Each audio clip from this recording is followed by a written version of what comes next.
Hello students, आज हम BSc first year unit 3 inorganic chemistry molecular orbital theory का जो पोर्शन देख रहे हैं। आज उसका लेक्चर 4 है।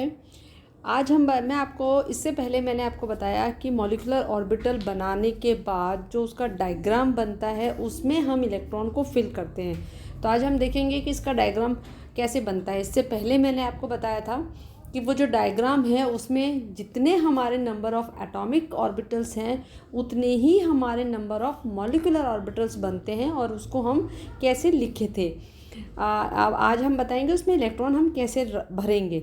Electrons preferentially occupy molecular orbital that are lower in energy.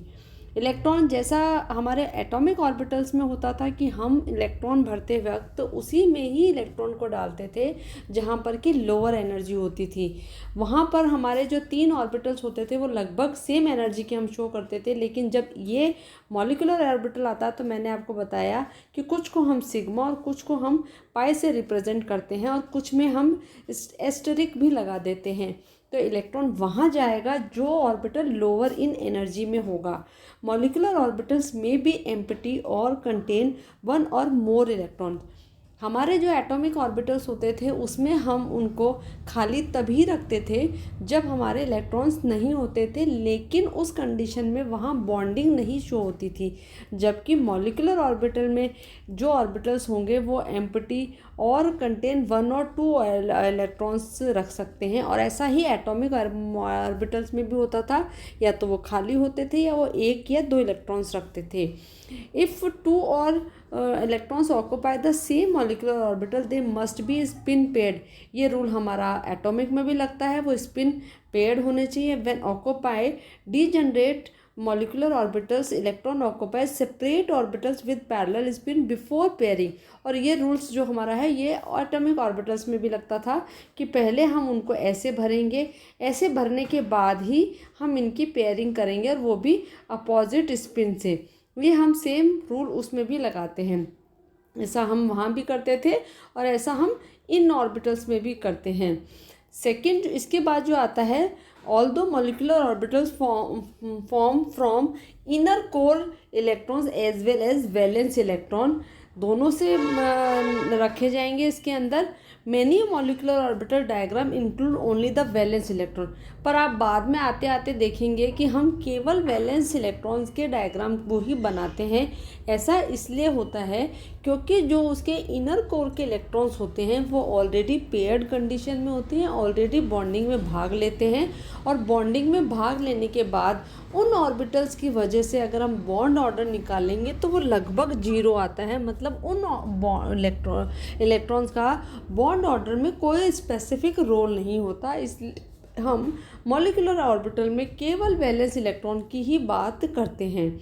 अब इस को देखिए आप, इस डायग्राम को, ऐसा मैंने आपको लास्ट लेक्चर में भी बताया है। एक ऑर्बिटल और एक और एटॉमिक ऑर्बिटल, इन दोनों से मिलके 2 बनने चाहिए। तो एक तो ये बना है मॉलिक्यूलर ऑर्बिटल और एक ये बना है। एक बना है लोअर एनर्जी का, दूसरा बना है हायर एनर्जी का। और इन ऑर्बिटल्स में एक को मैंने रिप्रेजेंट किया है सिग्मा एस ओनली से और दूसरे को सिग्मा एस एस्टेरिक से, मतलब वो एंटी बॉन्डिंग है। यहाँ देखिए इसकी जो कंडीशन दिख रही है वो बीच के अंदर आपको इलेक्ट्रॉन डेंसिटी दिख रही है। मतलब दोनों एस ऑर्बिटल्स के बीच की कंडीशन में मेरे को इलेक्ट्रॉन डेंसिटी मिल जाती है। जबकि इसके अंदर मुझे दिख रहा है कि मेरा जो ये पोर्शन है वो इस पोर्शन से बिल्कुल अलग है। इसका मतलब यहाँ एंटी बॉन्डिंग है। लेकिन इस S2 के केस में जो बॉन्ड ऑर्डर आ रहा है वो 1 आ रहा है। ऐसा क्यों हुआ? और ऐसा इसलिए हुआ क्योंकि जो 2 इलेक्ट्रॉन है वो हमने यहाँ रखे हुए हैं। 2 - 0 डिवाइड बाई 2 होता है, और अगर हम इसको करेंगे तो आंसर हमारा 1 आएगा। इसका मतलब मेरा बॉन्ड ऑर्डर 1 आ गया। इसको मैंने नीचे लिख भी रखा है स्लाइड में, देखिए आप। यहाँ हमने बॉन्ड ऑर्डर ये निकाल रखा, हाफ ब्रैकेट में bonding electron minus anti bonding electron. अगर बॉन्डिंग इलेक्ट्रॉन देखेंगे तो वो 2 हैं, उनको यहाँ ले आइए। एंटी बॉन्डिंग ऑर्बिटल 0 है तो वो कुछ आएगा ही नहीं, और डिवाइड बाई 2 कर दिया। तो ऐसा करने के बाद हमारा बॉन्ड ऑर्डर निकल जाता है। LCMO का मतलब होता है लोएस्ट अनऑक्युपाइड मॉलिक्यूलर ऑर्बिटल्स, और HO MO का मतलब होता है हाईएस्ट ऑक्यूपाइड। लोवेस्ट में तो हम देखते हैं अनऑक्यूपाइड और हाईएस्ट में देखते हैं हम ऑक्यूपाइड। ऊपर की तरफ हम हमेशा ऑक्यूपाइड देखते हैं क्योंकि वो हायर एनर्जी पे होता है, और जो नीचे की तरफ होते हैं वो हमेशा अनऑक्यूपाइड होते हैं क्योंकि वो नीचे वाले ऑर्बिटल्स होते हैं। ये वाला तो इनका तरीका हो गया रिप्रेजेंटेशन का कि इस डायग्राम को हम एक्चुअली बनाते कैसे हैं। अब आइए आप नेक्स्ट देखते हैं हम। अगर यही मुझे एक इलेक्ट्रॉन जब हमें यहाँ भरने थे, इस H का एक इलेक्ट्रॉन और इस H का एक इलेक्ट्रॉन हमने लिया था। अब हमने क्या किया, हीलियम लिया और इसके 2 इलेक्ट्रॉन और इसके 2 इलेक्ट्रॉन, और उनको कुछ इस तरीके से भरा, 2 यहाँ आ गए, 2 यहाँ आ गए।